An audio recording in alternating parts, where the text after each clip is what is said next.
আইপিএলের উদ্বোধনী ম্যাচে প্রথমেই মুখোমুখি হয়েছে কলকাতা বনাম রয়্যাল চ্যালেঞ্জার্স বেঙ্গালুরু। প্রথমে ব্যাট করতে নেমে একের পর এক ব্যাটিং তাণ্ডব চালায় কলকাতা। প্রতি ওভারে 10-এর উপরে রান রেট, এর পরেও যেন ক্ষান্ত থাকেননি কোনো ব্যাটারি।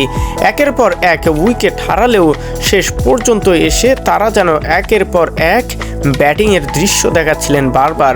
কিন্তু বিপক্ষে দলে যে আর এক অভিজ্ঞ বোলার আছেন যার নাম কুরনাল পান্ডিয়া, তিনি এনে দেন শেষ পর্যন্ত দারুণ এক ব্রেক থ্রো।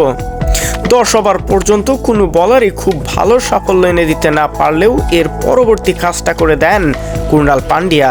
14 ওভার পঞ্চম বলে তিনি আরও একটা উইকেটের থ্রো এনে দেন, যার উইকেটটা ছিল রিঙ্কু সিংয়ের।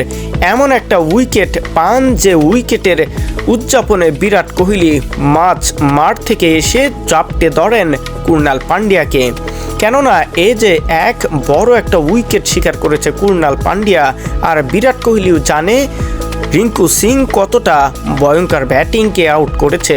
তাই তো বিরাট কোহলি মহানন্দে উজ্জীবিত হয়ে দারুণভাবে উদযাপন করেছেন তাকে ঘিরে।